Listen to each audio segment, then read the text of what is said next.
for Yeah, yeah, I yeah. always get the acronym wrong, but he's testing radiation dosimeters. Oh, My gosh, Tony Cheetah, the Hello longest all, how are you? Hey, tenured. Tony. and Finally Tony's made got it. grey hair. I don't Everyone's use a got grey computer that hair. much these days, so it took me a while to figure out how to get on. My email's not working on my computer, so anyway, but Oh, we're here now. How Everyone's is got everybody? grey hair except me. I Yeah. know, yeah, I'm getting old. Well, yeah, I worked it out because I haven't had a haircut in nearly 20 years. So this is my old hair. It's just the old brown hair. If I was cutting it and growing, it would be growing grey, but it's just the old hair. So So is it grey at the top where it's growing from, or it's still? not growing really. I mean, there's Oh, there you tinges go. of grey, a little bit of, the beard's grey sort of, The but beard's grey, yeah, yeah.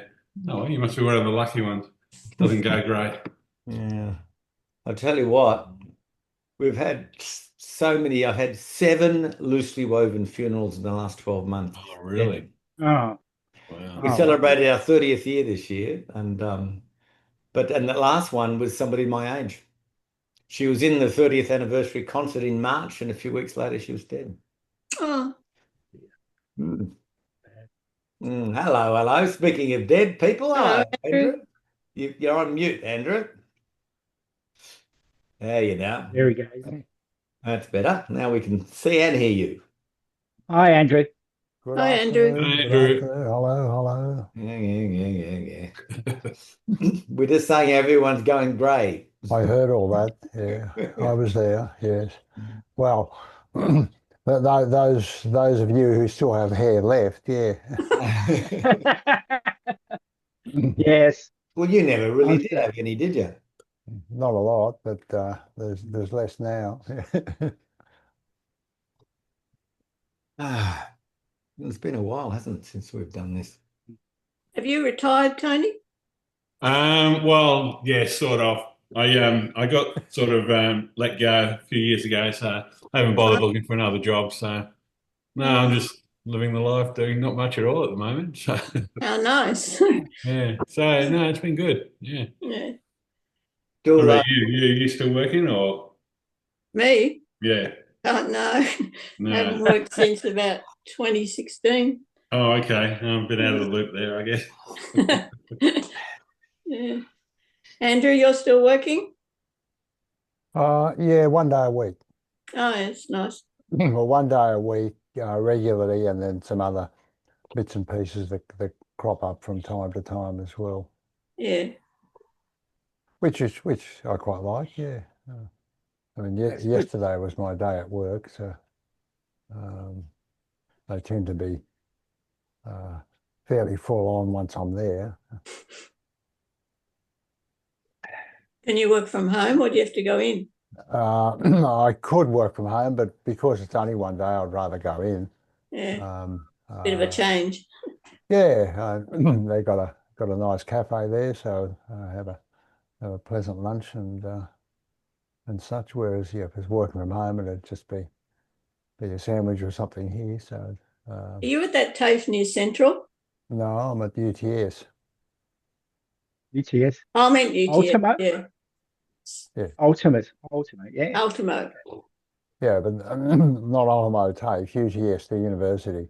Yeah. Yeah. I haven't been at. I was sacked from TAFE back in 2018. why were you Oh, sacked? Oh, the usual restructure thing, the position was wiped out. Yeah, Pretty well what happened to most of us, isn't it? Hmm. yeah, yeah. yeah. Yeah.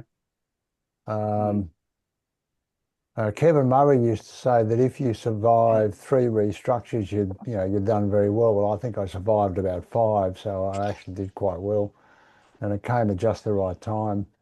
Mm. Um, and then they paid me lots of money to leave, so that was It's even nicer. yeah. Oh, I should have hung on. But then after about I think 3 weeks, I was getting bored, and then it was a full-time position came up at UTS, and I applied for that, And then I thought, oh dear, I'm not sure I want to be working full time, and it's going to involve huge amounts of administrivia, which I don't like. And I was going to ring up and tell them to take my name off the list, and I thought, oh, well, I won't, I'll just see what happens. And they rang me and said, look, we can't offer you that position, but we can offer you a 1 day a week position. And it was supposed to be for 3 months, but they kept extending it, and then they made me permanent. So, Yeah. Well done. You're going to be affected by all these budget cuts. I heard UTS is going to go. could through be, could be. that. The boss reckons that we're reasonably safe because she reckons that we actually save a Do lot of something hassle. useful. Save a lot of hassle for the uni, Yeah. and so she reckons that we're actually quite good value to them. But I think it's about 400 jobs will probably go, but it's all got held up because the union complained, and then now they're at arbitration or something or other, which will possibly mean that more positions will have to go or something. Who knows? Yeah, but if it happened to me, then it wouldn't be a tragedy. Whereas for other people, of course, it could be quite catastrophic. Yeah, I've got a few friends at Wollongong Uni are a bit trepidatious at the moment about their jobs. Yeah, yeah. I mean, ANU seems to be the real problem one. They're just slashing and burning there. Apparently, it's real bad. Hmm. Talking about that, Margaret, boy, does TAFE need you back. You know Sorry? what? I'm doing this. TAFE needs you back. I'm doing a TAFE course this year in my photography, Yeah. and we have to submit our assignments as Word documents. And they need your expertise because none of those documents know how to do a proper style sheet. They go all over the place when you enter anything into them. I've had to change the styles in them to make things sit properly in the document. Oh, well, It's like Nothing's changed, is it? well, tell them I'll consult with them for a Yeah, fee. yeah. and I got this submission system. Obviously, they wanted to keep using Moodle, but of course, Moodle was all these problems. So instead of submitting straight into Moodle, which is what they used to do, you type your answers into Moodle, you just submit a Word document in, and then it gets marked. It's a weird system. So, where's it? Is this at Wollongong? Yeah, just in the Illawarra. I don't know if the other I don't even know if they have institutes anymore. All those signage is gone. They all take New South Wales now. Do they? Yeah. Yeah. But yeah, it's Did you say you were doing a photography course, or you're I'm running doing it? a cert. No, I'm doing a Cert 4 in photography. I'm just a Oh, student. how I'm exciting. biting my tongue during classes when I see things. I think you could have done it this way. So, You're going to show us some of your photos then? Indeed. I could show you some now. Yeah. Can you let me share? But Yeah. I'll have to explain it to Andrew. There you go. Let me just do. Oh, I've got an app for that now, Kevin. Oh, have you? Actually, it probably won't work on Zoom, Oh, but that's good. Let's see if it will. Okay. Here's some. I went to a thing called Frame Fest recently. Let's just see. I'll just make sure this is working first. Can you see that? Yeah. Is it coming through? Yeah. Okay. Yep. So that's the Scape building near Redfern Station. Oh, That's just one of nice. the terrace houses. I just got old buildings along the way. That's lovely. I was at the farmers market down there at Harrisburg. So I got there. Really interesting. Great photos. Oh, sorry, went too far. Oh, what did I do? Hang on a sec. it's a multi-story Sorry. building with a Sorry. with a pixelated facade. Yeah. Yeah. Nikon had a boxing ring set up so that you could take photos of the boxers. It was really interesting. So it was a really great thing if you wanted to play around with different sorts of photography or videography, because in between workshops, like this one was she's Julia Trotti, a well-known portrait photographer. And so I went to the workshop and she was showing us all her techniques. But in between, when she wasn't doing a workshop, you could take your own camera or borrow a camera and the models be there and you could do your own fashion shoot if you wanted to. It's really good, that sort of thing. And of course, they had animal photography as well. Were the animals the subject, or were they taking the pictures? They could have been. They were very intelligent. They certainly knew what they were doing. And I just, So what camera are you using, Kevin? Oh, at the moment, I'm using a Sony Alpha 7R3. So it's got 42 megapixels. Uh-huh. And what, just A little bit less than my iPhone. Yeah, that's quite a camera. Yeah. Yeah. I've got a heap of lenses for it now, but they're not all the Sony ones. I get all the cheap lenses, which I regret now. But anyway. But yeah, so I'm enjoying it. The course is good. We've got really good teachers, highly experienced teachers. You know, a lot of them are. How much difference do you notice between photos you take with the Sony and the ones you take with the iPhone? Probably the iPhone ones superficially look better, but once you start looking at them, you can do a lot better with the Sony when you're processing them in that. In terms of you know, composition, that. But I do both. I don't care. I just see which one works for me. I've always got my phone on me, not always my camera.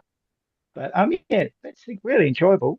But this semester we're doing we're back to film photography and darkroom photography. So the photo behind my head, which you probably can't see, Andrew, is from Pitt Street Mall. I was in the city the other weekend with my film camera taking some shots. We're mostly doing black and white. That's a bit like people using vinyl records again. Yeah. Well, we're only doing black and white at the course though, because they can't afford the color gear or the chemicals. Yeah. But we've actually got the biggest dark room in New South Wales in TAFE.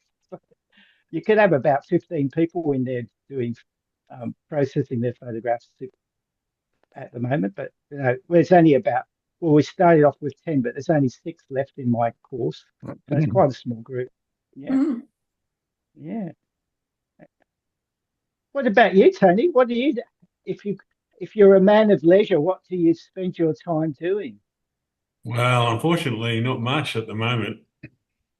Just hanging around the house, being pretty lazy. So I've got to find something to do. So yeah, I'm looking for a bit of a hobby. What about the horses, the race horses and stuff? Is that anything? Well, they get a bit expensive after a while. After a while? Not unless you win. Well, that's right. You usually get the slow ones that don't win and just cost you money. So you don't own a leg anymore. Sorry? You don't own a leg anymore, do you? I thought you owned I've sort of part owned a couple of horses in my lifetime, but they've all been slow. So unfortunately, haven't made any money out of them. Sort of discourages you from keep going and getting another one. But maybe one day I'll get another share in a horse. Hopefully a bit better.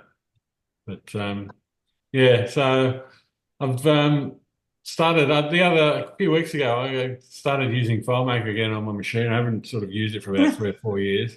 I think I've forgotten everything that I learned. It's amazing how quickly you forget all those easy. You use your keyboard commands to do everything, and then you just, how did I do that? I can't remember to look it up again. So, yeah, maybe Hi, Mr. McKee's joined us. Hello, Ian. Oh, sorry, I missed that. Yeah. Ian's I see that. Yeah. All right. G'day, everyone. Sorry. Hello, Ian. I like your hat. Oh, yeah. Well, it cuts down the shine off the top of their head.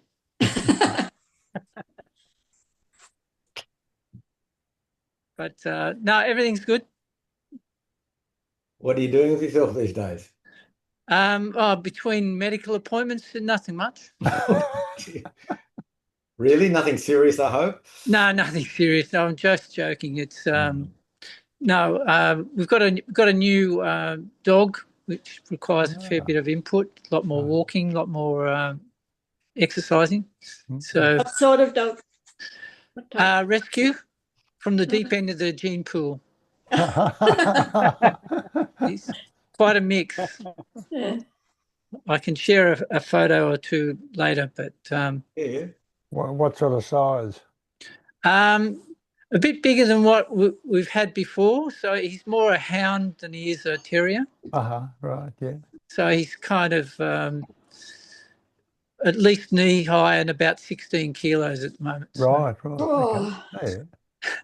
He pull you over. yeah, he's done that. And he's knocked over. He's very ball obsessed. So if you throw the ball in the direction, he doesn't look at what's coming to interact with. You know, Just he has knocked over people in the park. Somebody in Loosely Woven was run over by his dog a few weeks ago, and he's on crutches now for a few months. Well, yeah, no, it can be dangerous. I know people have pulled their shoulders apart and things like that. But no, Malu is his name, which means small kangaroo. I think there's kind of nominative determinism going on. With his bounding. Oh, yeah, no, he jumps. Yeah. I walked in one time and found him up on the bench top in the kitchen, which is not bad for a dog of his size. Yeah. So, yeah, so that's a bit of excitement. Are you working at all? No one. Who'd employ me? Come on. I was always a charlatan anyway. The Department of Education did. Yeah, no, but that was because I gave him the gift of the gab, I think. But no, I'm mostly providing backup for Lindy's a very active volunteer at the Callan Park Bush Care group, and I have been supporting their Facebook website existence and doing various promotions on that and trying to build their posse. So it keeps me a bit busy, dealing with a lot of folks who are probably a good 10 years older than myself, trying to explain technology to them and what's possible, what's not. Oh, anything's possible. Yeah, everything's possible, but there's no budget. And also there's not a lot of will because they just want it to happen. Oh, yeah. They don't want to participate. That sounds like half my students. No budget, no will.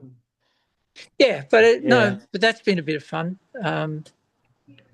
Made some new friends out of that. I'm actively involved with the Callan Park, Friends of Callan Park, so-called NIMBY group, but that'll be because we've got a lot of stuff going on locally with a new LEP. So council wants to rezone everything and bring in high-rise. So the pressure's on and it needs cogent response, and I'm adding to that cacophony of cogent response. It's a fairly big area, isn't it? The actual parkland, well, it's very big, very big. Probably second only to some of the ones out west in the western suburbs, Bungarraby and places like that. Yeah. Or the actual Western Sydney parklands, as they call it. And Centennial Park, that's the other big one. It's not quite as big as Centennial Park, but it's quite a lot of valuable inner west hectares. Oh dear. Wollongong's turning into a high-rise ghetto. Our house is surrounded by high-rise developments. Not Yeah, much of the old city left. yeah, no, the walkable city is kind of disappearing fast if you're not careful. People run between their apartment, their car, and some high-rise garage somewhere. Yeah, it's marvellous, isn't it? It's just marvellous. Sorry, I'm starting to sound like a NIMBY. I can't do that. There's an active group which is pro developments called YIMBYs. And I'm trying to actually dig down and see what the connections are between them, the Labor Party, and development groups. So quite a lot, I suspect. I think there's a lot of overlap, a lot of support for one another. I was so I've been attending meetings. That's the other thing. So how's everyone else? Sorry, I came in late because I was trying to also assist one of these new older friends with. He's got an old stereo system. He wants it repaired, but he wants it done in situ. He can't travel very much to go and take elements to the repair shop. So I'm trying to problem solve for him. What about you, Margaret? What are you doing these days? Yeah. Some music, I hope. No, I haven't done any music. In fact, I can't even get to the piano at the moment because there's so much junk in the room. So I will try to go to your concert, though. You better. If you give me a reminder, tell me when the tickets are on sale. I will. Oh, I don't know about that, but anyway, yeah. I don't know, not much, I suppose. We had people staying with us probably through most of spring last year, which kind of messed everything up for the year in terms of doing other things. It was very nice to have the visitors, but kind of threw my gardening schedule way out the door. Couldn't you put them to work? No, I think that would have been a bit mean. Yeah. So you get show us your garden? No, because I can only show you the front garden, and I don't work there because the dog can't come out the front because we don't have a fence. So all the work I do on the garden's out the back. Well, it's an iPad. Pick it up and go out. You're on an iPad. Pick it up and go outside. Show us. Yeah, but I told you last September I didn't do not September, but like through spring, I didn't do any gardening because I had friends staying with us. So then it became summer and it's too hot to do any gardening. And then it became winter. It was too depressing to do gardening. So I've been waiting for spring. It's almost here. Oh dear. All right. Well, another one then. No music, huh? God. No. I've been getting into listening to some audio books and. Tell you what, if you're in Sydney, I wouldn't let you get away with that. Yeah. Well, Rosalind's been helping you out, Wayne, because she's still got a choir. They won an award last year for their singing, and she's got a ukulele group, and they've been performing 3-4 times a year at different venues. So we're doing it right. I'm just the roadie. Just go along and film them or take gear and stuff. I'll carry a drum, Kevin, so you're part of the band. They want me to. I don't want to. Quite happy not to. Yeah. No, it's interesting. I've never been busier since I retired. I'm just doing so much. I mean, as you know, Loosely Woven, as I said, 30th year this year, 30th anniversary. Wow, that's very good. And we had a big celebrated concert all over the place with some of the people who don't perform with us normally anymore because they live all over the state. They all came together and we did a concert in March. Brilliant. I'm busy editing at the moment, but it was good fun. But we're still doing the 3 concerts a year plus we put together a program at the beginning of each year, which a 90-minute program, which we then go and perform in retirement villages throughout the year. It's our 20 each year program. We do 2 a day, 1 day a month. Go one place in the morning, 10:30, then pack up and go nearby and settle up and have some lunch and do it again in the afternoon. So yeah, and then I bought a mandolin. I don't know what I told you this last time. By the way, one thing that really has happened to me is I have really come to realize just what a big memory problem I have, which explains so much of my life. I don't know whether I talked about this before, but did I tell you about a thing that happened to me when we were performing?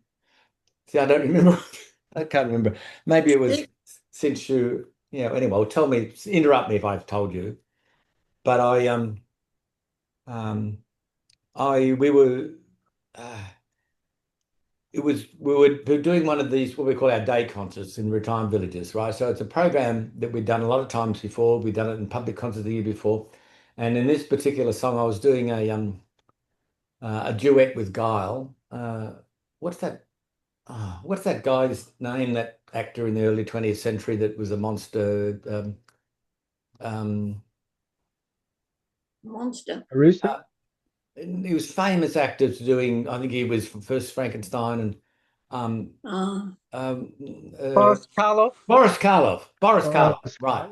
So Rosemary Clooney, Rosemary Clooney, George Clooney's mother. Rosemary Clooney had a TV show in the in the mid 20th century, I guess, and a weekly TV show. And Boris Karloff was her guest one week, and you'll find it on YouTube.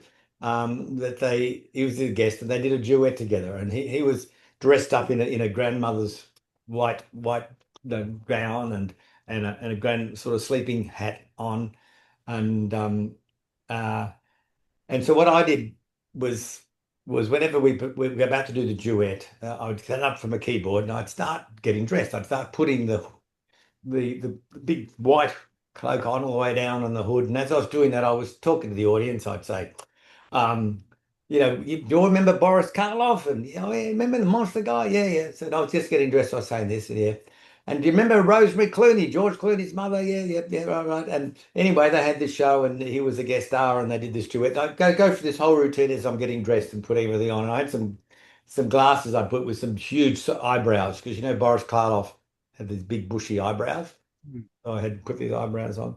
So that's what I do, and then somebody would play the introduction, and we'd do the duet. And then time and time again. Anyway, on this particular occasion, I was at a retirement village. We finished the piece before, and I stood up, picked up the cloak, because I went to the bag where I had the cloak, picked up the cloak.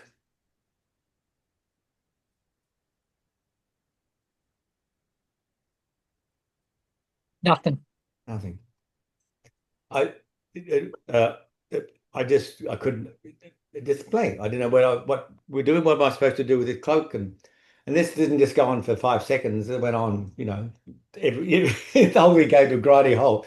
As I was it's total blank. I just I don't know how long it took, but after a minute or so, I did remember, and I did put the thing on, and we did do the song, and all this fell. But the staff of the thing checked my blood pressure, everything, but I went to the doctor the next day, and they sent me off to the heart specialists and all the other specialists and things, and did all these tests but basically she wanted to put me on this really, really full-on drug. It gave me four pages of all these warnings about this drug. Terrible. And in fact, and the first thing it says is that once you start taking this, you can never stop. One of those drugs. And I don't want to do this. So I went back to her. I said, I don't want to do this. And so she gave me a month. She said, well, look, see if you can diet and whatever, and see if we can get the levels. I can't even remember what it was. It was a high, but I did, and I was really good in a month, and the level went down. So I've never taken that drug, thank God. But anyway, eventually just came to the conclusion that what will happen was what's been happening all my life, but on a more extreme, more public situation, because I don't know if I've talked about this before, but this whole incident really brought it home to me just to what extent I have an issue. because I don't have any memory of my childhood at all, right? None, nothing. I don't have any memory of school. I don't have any memory I went to boarding school for 4 years. I know I went to there. I know I did things. I know I was in the pipe band. And I know I was in the cadets at school, I think, but I don't remember it all. I don't remember any situation. And my first relationship where I bought the house at Newport and everything, my name's Di, but I don't remember it. I can't picture me living in there, hurt with, no, it's all a blank. And it's the same with university. I can barely remember what what subjects I did, let alone picture myself in a lecture theatre or anything like that. And it's the same with work. And no wonder, as an SEO2, I could never remember. The next meeting would come along, and I think remember Margaret once I only remember this because I keep telling people the story that you and I went to some music teachers conference thing on a weekend, and there were two sessions at the same time. So you went to one and I went to the other, and the idea was we're going to meet for lunch afterwards and share tell each other what we know. And I just walked out of the session. So when I read books for university to do assignment, I'd get to the end of the book and and it even happened. So I know the teachers used to be able to draw on their memory of being a pupil at school to help them be a better teacher. Well, of course, I couldn't do that because I had no memory of being at school at all. I do remember the first day Margaret Hopkins, I've told this story so many times, that's how come I remember that the first day she was my English teacher, those who people don't remember. Margaret Hopkins was my English teacher in high school.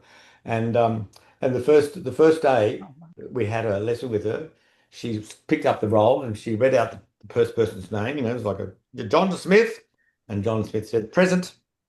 And she just looked up, "Present, Mrs. Hopkins." That's all I remember. Oh dear. Anyway, so But if you saw a photo related to your childhood or going to school or whatever, you'd recognise it and recall it? I might, yeah. And the things that I do remember are other things I have got a photo. That's why I take so many photos and videos and things. And but there's just so much, of work and everything. I just don't remember. And so I've really see, and it works. Oh, as I was going to say, yeah, a good, interesting teaching experience. I said not only could I draw on my experience as a pupil, I couldn't even draw upon my experience as a teacher. For example, I remember I used to always panic in the holidays. What am I going to do next week? What am I going to do next term? With the kids, because this was back in the days when we're getting rid of textbooks and teachers are supposed to design their own curriculum based on children. I remember that. Anyway, so and I remember once I had this idea of doing a contract system. I type up a list of activities I have to do all those during the week, and they give them. Every kid's got one, they can go through it in any order they want, and I'd wander around sitting with them and helping them, doing. And so I did. I thought it was a great idea. So I typed up on an old Spirit duplicator and ran them off, and we did it. Worked really quite well. And it was some months later that I was looking through some old boxes in my stuff at home, and I found all these contracts. I'd done it all before, and I'd completely forgotten that I'd ever taught with contract systems. So Too much inhaling, Wayne. This is the sort of thing that. Anyway, I have to. I mean, what happens now is I think, oh shit, I've got to arrange that bit of music, and I've got a rehearsal on Wednesday for that. So I get halfway through the page doing it. And then I realized I've already done it yesterday. Yesterday. I'd already done it yesterday. And I'd forgotten it. Anyway.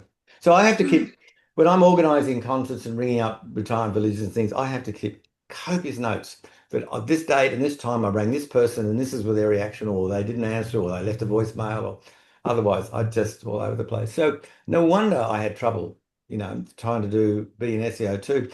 See, when I was just an instructor running those lessons in the computer, that's different, because there's not really memory. You're just doing the thing. But as an SEO2, and I was supposed to remember. Oh, anyway, no wonder I was not very good at it. So as far as Final Cut Pro is concerned, I use Final Cut Pro in the sense that I've got a database of the Folk Federation members, because I'm still the Folk Federation membership secretary. But if I have to make any changes, I wouldn't have a clue, or if I had to create a new database, Just oh, the other one. I'll tell you one more to get really interesting example, right? I know that at university, I may have told this before. If I have, please tell me. But I did. I was just doing a BA because I thought I was going to be a music teacher because I didn't know what else to do. You know, on the classic case of someone who doesn't know what they're going to do with their life, so they become a teacher. You know, it's the old joke. And I music teacher, but I soon realised I didn't want to be a music teacher. I can't remember anything about music. I couldn't remember what sonata form was. I still had no idea what sonata form is. And I was sort of starting to panic about that. And I thought maybe primary would be better, primary, you know, to lower level. And but then I thought that you had to do a primary school teacher, you had to either go to teachers college and do a thing there, or you had to do a Bachelor of Primary Education. I didn't think you could do a BA, but somebody said, oh, yes, you can. You do a BA and you just do a primary dip ed instead of a secondary dip ed. And so that's what I did. And but anyway, in my second year of my BA, I was doing music as a subject, and the teacher got me to ask all of us, apparently, to write some music. Maybe they all told to write a string quartet, but I wrote a string quartet. And I only remember this because I came across it. I found it. I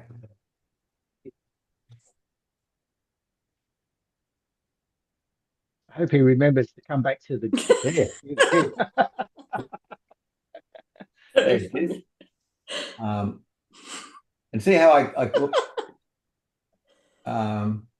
see, I called it WG Richmond with an E on the end. See, I'm a 22-year-old, right? That's being a real smart ass. And I called it Quartet Movement. And of course, it's all just handwritten by pencil. This is pre-computers and everything. And so I came across it. I found it. And so that's how I knew I did it. And I've, apart from Lucy Woven, there's a string group that I organised. We had a rehearsal this morning. So I got them, I thought I'll put this into Sibelius. And so I put it all into Sibelius and played it back, and fuck, it was bloody good. I couldn't believe it I'd written, and some of it's really quite tricky too. It gets into all these chromatics and stuff there. Anyway, so we played it. Didn't sound very good when this group did it because we were not very good anyway. But I do. But apparently, what happened was that the teacher who sent me the assignment was impressed with it too and said, "This is pretty good, Wayne. You should change from a BA to a Bachelor of Music Composition." And the idea of me doing Bachelor of Music Composition was just ridiculous. But it did mean I could drop English, and I was so far behind in English. I didn't know how I was going to catch up and get all my assignments done. So I said, "Okay, I'll do that." So I dropped English in that year. The next year, I did a whole year of Bachelor of Music Composition. Peter Sculthorpe for composition. Oh, wow. Eric Gross for orchestration, and but of course I have absolutely no memory whatsoever of that year or any of my years at the university. I don't remember having any sessions with Peter Sculthorpe. Must have.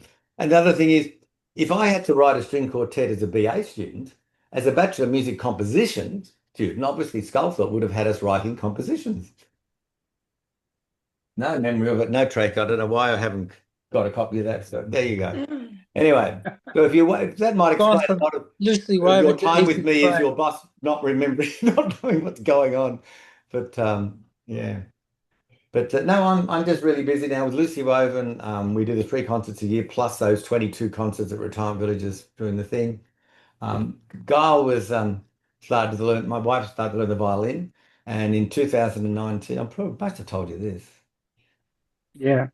Yeah, yeah. Anyway, we've got this other little group now called the Corona Ensemble that we just meet on a Wednesday morning. We're either rehearsing here or we're performing in a retirement village around the place. So we're up to concert program number 10 we're doing now, the 10th program. Who's in that group then, like instrument-wise? Well, we've got 5 violins and 2 cellos and a mandolin. You're the mandolin player? Huh? Are you the mandolin player? No. But it's somebody in the mandolin, because I'm in the Sydney Mandolin Orchestra because my teacher, his husband, is the orchestra, the conductor. And no, it's someone else that's in the mandolin orchestra. She just has pink hair. She spends $300 every few weeks to have her hair cut, coloured pink, bright pink hair. It looks great. But no, she's coming along. There's another woman, a Chinese woman, who plays the mandolin and a Chinese little instruments as well, and she's thinking of joining too if she can, but may not be possible. So what are you playing? I just do the piano in that. Oh, and concertina. There's no we don't have a viola, so I often I'm playing on the baritone concertina, the viola part. But mainly just running it. I never intended to play the piano through it, but I really need to hold it together. It just falls apart if I don't most of the time. But I mean, that's all great, all really good fun. And of course, at Humpfall here, the rest of the time we have all these people. The last 16 years since we've been doing these concerts, we've had hundreds of people from all over the world come and perform, pointing into the church. Just fabulous. I mean, we got coming up on Friday, 22nd of August, Mel Webb and Kylie Morgan, two really good. If you look them up on YouTube, you'll see Mel Webb's very funny, very clever man.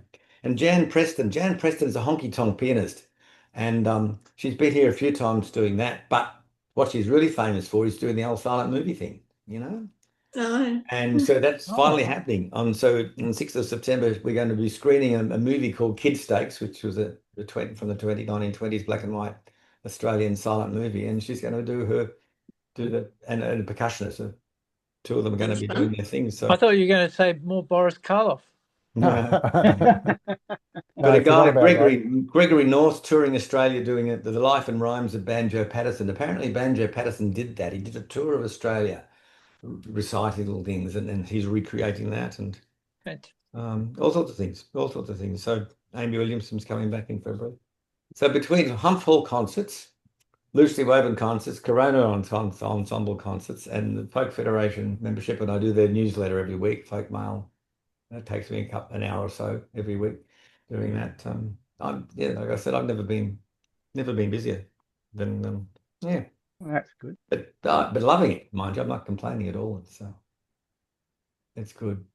The downside of my life is that Giles' sister's not well. She was bipolar in her early 20s and put on so many terrible drugs and stuff all her life, and the drugs have killed her kidneys and made her really fat, killed her hearing, and she should be dead now from the kidneys. I don't know how come she's not, but she's she ended up having a couple of years in the hospital up here, and Callan Park thing there for a while. That was awful, and so we brought her home here, and so she's been here for the last couple of years, and not good. Barely gets out, hardly get out of bed, and it's just awful, It's mental. It's my contact with mental illness. You know, when she was in hospital at the Northern Beaches Hospital up the road here, a couple of us from New South Wales started going and singing, and I play the piano and she'd sing and doing things, and we still do that even though she's no longer up there. We go every couple of weeks up, spend an hour or so up at the hospital playing for them. But the mental illness is just an awful thing, and they really don't know what to do. I mean, the psychiatrist it's in the room next door now with her now, and all she ever does is they come and talk about, oh, maybe we'll change the dose of the drug or this or something, and that's it. Do nothing else. She doesn't do any sessions with it, doesn't sit down with it, doesn't sort of. I mean, she's very reluctant to do anything, but still, I would have thought, if she's in hospital, surely psychiatrists actually come down and sit with her and do things rather than just once every couple of months, just pop in and change the prescriptions. But it's just awful. Anyway, while I'm talking about such things, Ian Hamilton, it's not good. With the 30th anniversary concert, we really wanted him to be in it because Lucy Weber has done a lot of his songs. He's written these sets, Lawson poems to music, some beautiful things. And should play one of the videos, shouldn't I, to show you? Over? Yeah, I'll do that. I'll show you. That. I have over. Ian singing. All right. Yes, we've seen them. Or at least one of them, yeah. Okay, well, I won't do that there. But he was saying then that his voice, he's been having trouble with his voice, and so he didn't do that because voice. But I've spoken. He didn't actually even come to watch the performance of the concert, which I was a bit surprised. He lives up the Blue Mountains now. He's up in Wentworthville. Yes, the last few times I've spoken to him, he's getting worse. There's something seriously wrong with him, and he was look, it's possible that they might work out what the hell's going on and fix it all, but I suspect not. I think this could be the beginning of the end, which just awful. And that beautiful voice of his, it's anyway. So that's why he's not here. And of course, it looks like Rhonda's not having a good day because she would have been here if she was. And so Glenn, what's the situation with Glenn? Andrew, what's going on with him? They haven't got a diagnosis yet, but yeah, noise is a big problem. He gets all disoriented and such. And I'm feeling a bit bad because we have lunch every Tuesday, and the cafe we go to, particularly lately, has got quite noisy. So I'm going to have to suggest to him that we might have to try and find another venue. Uh, I, I said to him once, I said, it's probably one of the more expensive places to eat on campus, and all these cash-strapped students just pouring in there. So, yeah, they're obviously having a hard time of it. I mean, yesterday we had trouble finding a table. Yeah, it was so crowded. Yeah, but he didn't mention it to me until a week or so ago. But he's seeing someone in a couple of weeks, so he might know more then. I always liked the James Herriot quote. He said, "A problem diagnosed is a problem half solved." And of course, if you don't know what the problem is, then it's very hard to fix. Yeah. So, yeah. But the work he's doing at UTS is extraordinarily valuable. I mean, it's grossly undervalued, but it's extremely valuable. What's he What is doing? he doing there? He's working in a small unit of the IT place and checking material for structure and accessibility and so forth, and telling them what they need to do to fix it. And of course, they all shrug and they say, "Oh well, yeah, we'll have a look at that someday." One day, possibly when I leave, I'm just going to go right up the VC and just say, "Look, this is a joke. Yeah,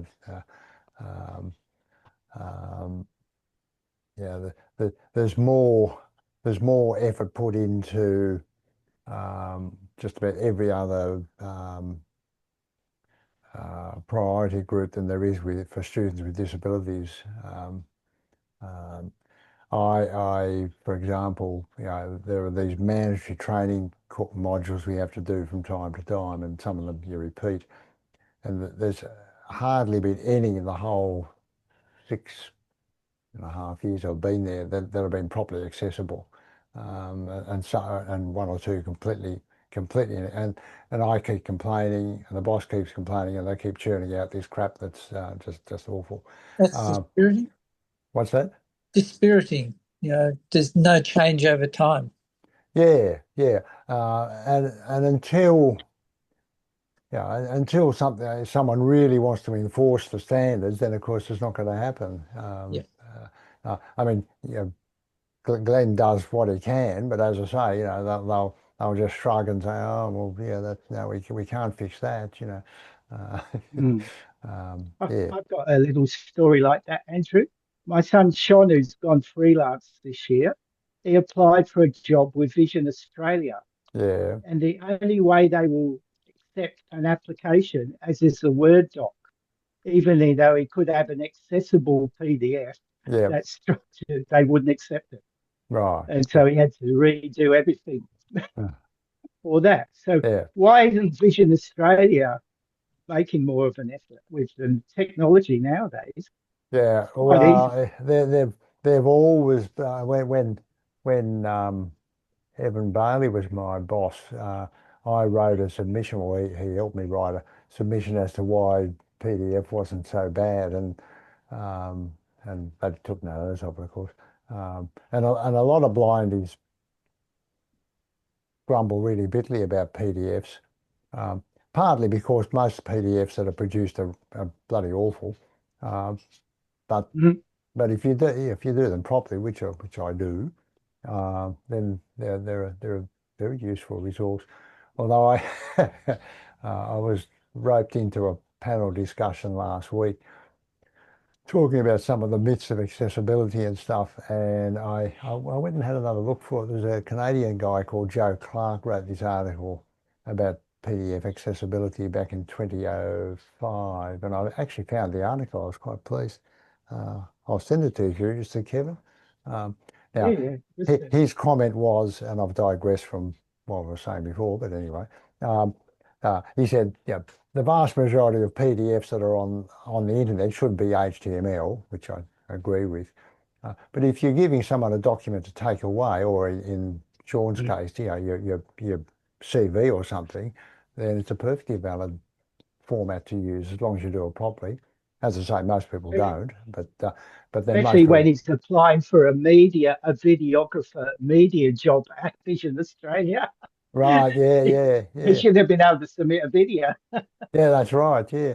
What was I going to say? Oh, yeah, I was going to say, when Evan and I wrote this submission back in 2010, I think it was, they said, well, two reasons why we shouldn't be using PDFs. One is that a lot of them aren't done properly. And the other one is that a lot of blindies don't know how to read them properly. And I thought, well, if you take those two arguments, then you'll have to close the web down, because the same thing applies to HTML. Yeah. Anyway, yeah.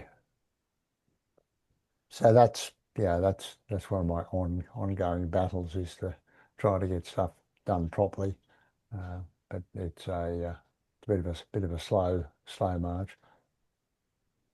Would anyone be interested in seeing a bit of it, or all of our LNP tour, that video of us, that thing around the place, or I noticed on that DVD there were a couple of advertisements too that the LNP put out at the time, and of course there's that video of me and Chris McDermott. I don't remember her name. Chris McDermott singing. But anyway, does anyone want it? I know we looked at it last time. It's up to you whether it's long enough or wait till next time to do it again. But anyway, whatever. Just there. I've got them ready to go if you want it. No, all right. Yeah, well, we do we all done, are we? We all all of that. Anyway. I'll give some happy news to finish on. I could tell you a few things about illness, but I'll leave that aside. But Sean, as I said, he's gone freelance this year. He got 15 years with the same media company in Canberra. He got Jack as his boss. So he's gone freelance, moved with his partner to Melbourne. And then he's got plenty of freelance work. And then he got this offer at the last minute to go with this comedian who's performed at the Edinburgh Fringe Festival last year and was so successful that they invited him back. And he wanted to do a bit of a sort of Tim Minchin thing and have a documentary made about him while he's at the Edinburgh Film Festival. So Sean's over there now, spending 4 weeks following this fellow around. He's got a show called Little Squirt, which I won't explain what that means because it's rather salacious.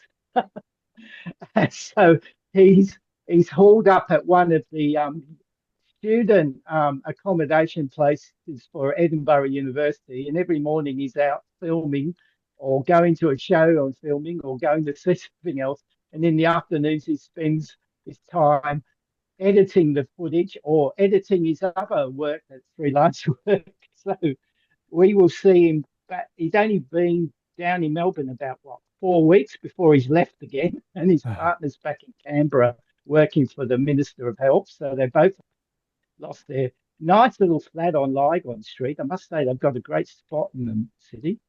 And hopefully he'll be back at the end of August, and we'll see what he's come up with. He's been doing a lot of Instagram stuff with it, but he's going to do this thing. And maybe this Darcy will become the next Tim Minchin. I don't know. So he's got to film it and then do all the editing and so forth? Yeah.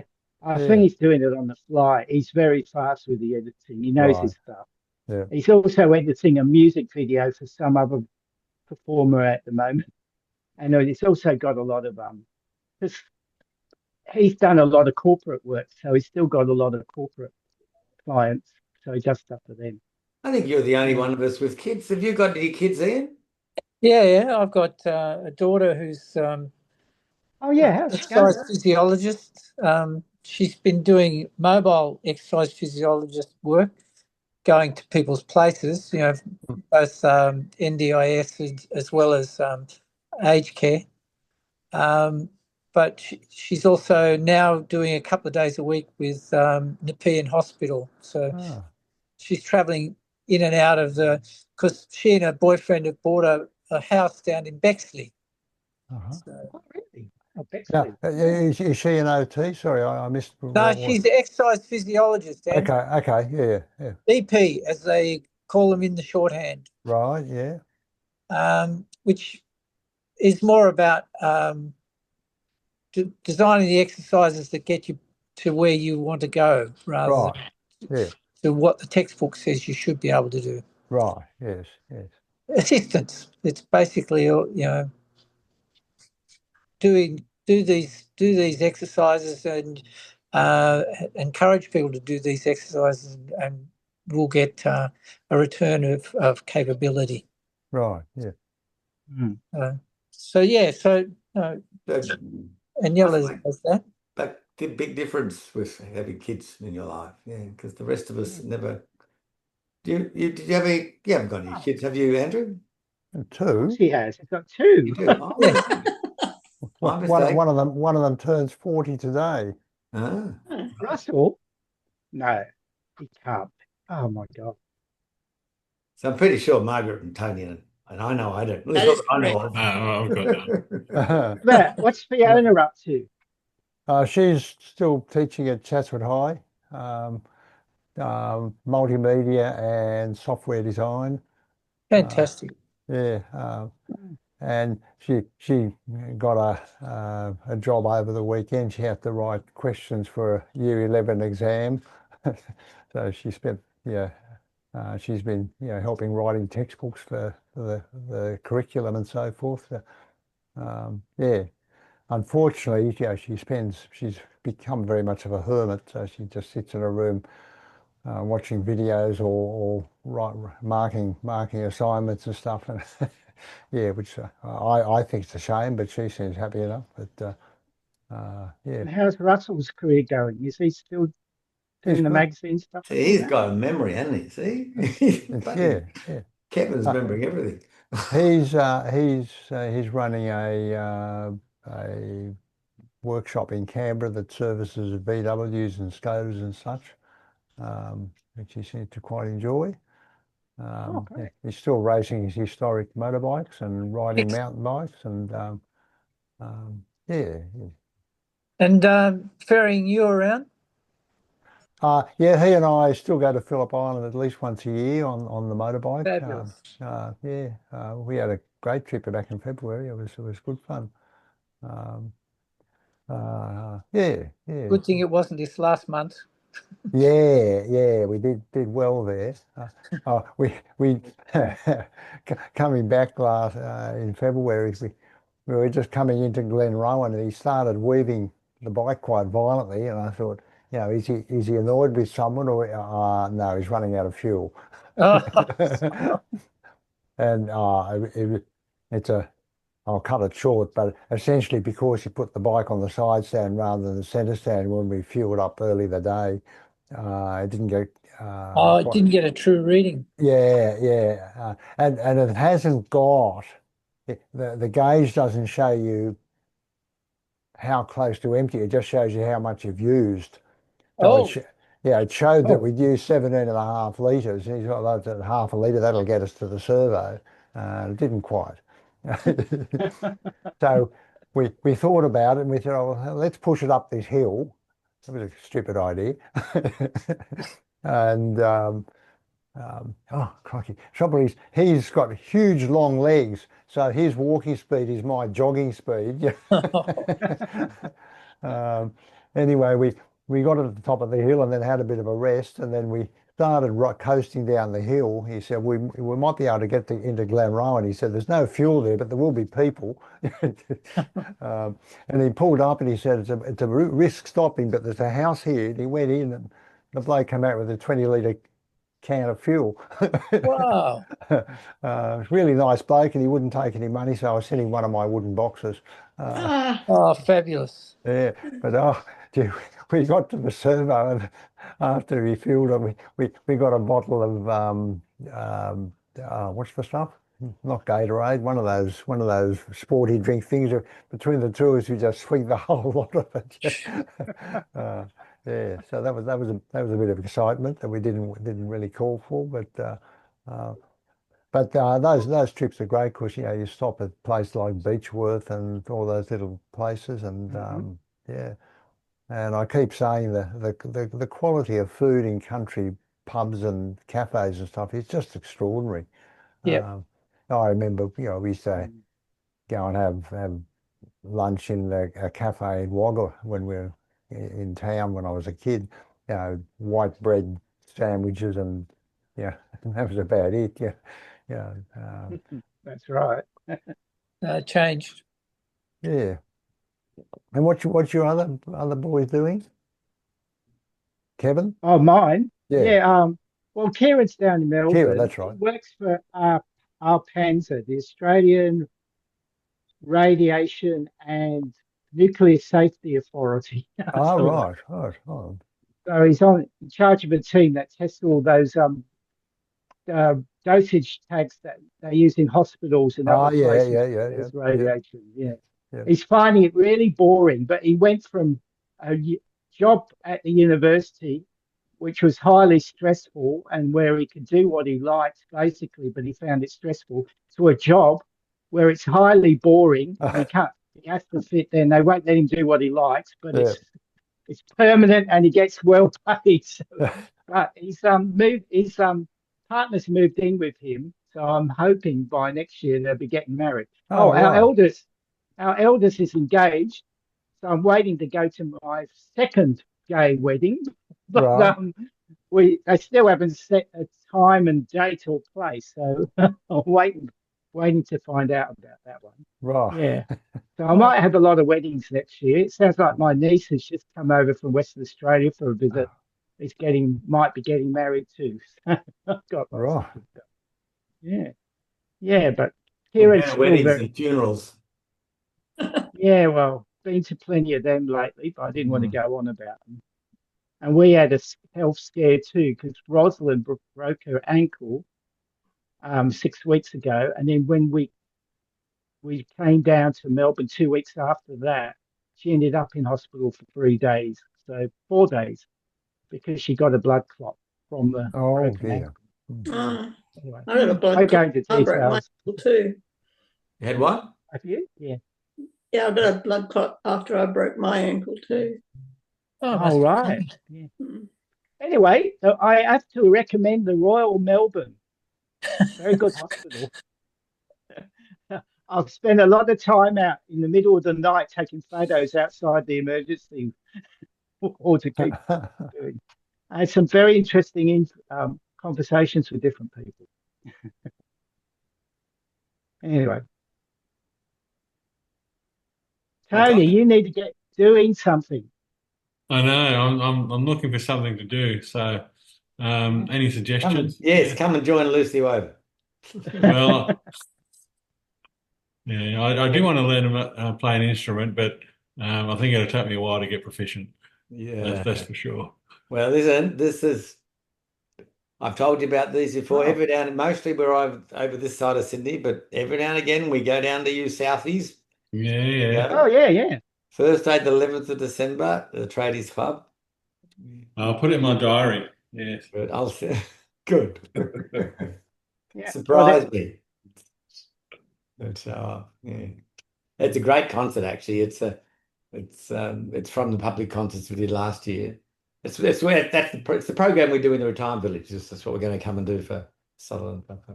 Yeah, you've been there a few times, I think, haven't you? Yeah, but you keep talking about coming, you never do. Yeah, I'll get there one year. I'll get there if we've got not too long. I mean, sounds good. I'm going to join that list of funerals sooner or later. Yeah. Okay. The Downer. I was just thinking the other day, I haven't heard from Margaret Hopkins in years and years and years. I don't know whether she's still alive or not. She did come to a few concerts, but then stopped. She never did see Ian in concert, so with Lucy Woven, so it was a long time ago, but she'd be getting on a bit now, I guess, if she's still alive. Margaret Hopkins was just before what's her name took over? Janet, was it? Oh yeah, Janet yeah. Barnes. Yeah, I remember Janet Barnes. Yeah. So I only met her. I've never had her as a boss. That's right. That's I've all I forgotten all remember. about Janet Barnes now. Rings a yes, Janet Yeah. Barnes. I don't. Because she was lower than me situation wise, and she and then became the manager. Yeah. Yeah. Oh well, that happens. Wonder whatever ended All up of us. happening with her. Yeah.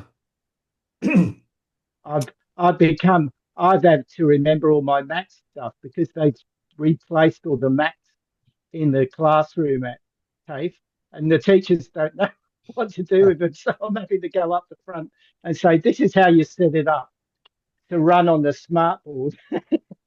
Well, after a lot of fiddling around, I eventually got hold of a Mac from work because I was forgetting all my Mac stuff. And so I'm now reappraising myself with it. Good for you. Okay. Quite enjoying. I'll tell you what, Kevin, their voice control thing is pretty special. Oh yeah. Yeah, it works really quite nicely. Much better than the Microsoft one. Um, both of them work quite well for straight dictation, but if I give the Microsoft one a command, it usually either just writes it out or ignores it, whereas the Mac one is by and large working quite nicely. So I've got some students at the moment who are going to find that very helpful. Mhm. Yeah, so it's coming along. Good. Oh, that's good. It even has a feature, if you've got voiceover turned on, if I give it a command, it gives me a bloop just to let me know that it's done it, whereas the Microsoft one just sits there. And so if you tell it to go to sleep or wake up, you don't know if it's done it or not until you find out the hard way. Sorry, I keep pulling my headphones on off because a mad woman took to me with a scalpel this morning and I've got a sore head. You didn't need that bit anyway. No. But the headphones are pressing on the side of the head. Okay, Margaret. Well, I should see you in Yes, January. definitely. In January, when it's all the mandolin orchestras in Australia will come together every Ah, 18 months. There was one in Perth that I went to, and last year it was in Brisbane, and next year it's going to be, and the year after it's going to be here in Sydney. But anyway, so that's how I come over there. And actually, I'm going. Would you believe I never go anywhere normally unless I sort of have to, like I did with the Apple thing, that takes me over. And the same thing's happening. I'm going over to the Classical Mandolin Society of America's conference thing in Portland in that'd be October and good. November. Do you reckon you'll get in? And I don't think you'll get in, I don't mate. know that you'll get back. I that's reckon right. you'll be arrested at the Well, airport by us. I don't do any social bloody media, so they won't get. Just take one look. And next year, I'm going with the Australian Mandolin Orchestra. The only reason I'm in the Australian Mandolin Orchestra is not because I'm good on the mandolin, because I play a bit of percussion, and the guy organising it is our conductor, and he's asked me to join with it. So I'm going with the Australian Mandolin Orchestra to a tour of Europe in May next year. Wow. So I'm busy. three times. I never go anywhere. I'm a home person. I like being here in my bed. But so 3 times, yeah. Costed me a fortune. Oh, Anyway. yeah. All right. Well, look, we shouldn't leave it Okay. quite so long next time. And Margaret, if you ever come to Sydney, you do let us know, won't you? You haven't been, I haven't. You haven't been I not think I told might us. have snuck in once. Oh, I was It was a gonna- very short trip, and I didn't have time to do I was it. going to say that wasn't a question, that was an accusation. No. If you ever do, you got to tell us, and Yeah. we'll try and get together in person. Otherwise, I'll see you in January, and I'll see you, Tony, in December. What was it, the 13th or something? I don't know. No, the 11th of December. 11th, yes, Thursday the 11th. See, I remember. I'll be there. Good. It's a pity you do live so far. If you were closer than where you're living, I'd push you and tell you to come along and come and lose away. But it's such good fun, honestly. And anyone can do it. Anyone can do it. But you are a long way away. It would be, mind you, we've got a couple of people from Blacktown who are in. They come travel from Yeah, Blacktown. it's a fair drive out to where you are, but Okay, There all are right. things called trains too, Tony. Trains, Yeah. God, I don't think I'll ever go on public transport again unless I have to start working Oh, again. I've given up public transport. Yeah. I've just bought myself an EV. Have you? oh, Oh, Yeah, good. a little MG Oh, thing. one of MG. Oh, Yeah, I've got a Prius at the moment, but now I'm getting a problem. Okay, all right. Anyway, blah blah blah All blah. right. So yeah, nice I'll to see send you the everyone. link to the Cheers, video. George. Lovely to George. see everyone. nice to see you, Margaret. See you later. Yeah, And bye. Ian, I Yeah, have to everybody. catch up Yeah. with you sometime. Yeah, we should catch up on the side. That's right. Yeah, yeah. You Sydney people could. You could. Okay, dokie. All All right. right. Okay. See you, Right. everyone. Bye. Cheers. Bye. Bye. Bye bye.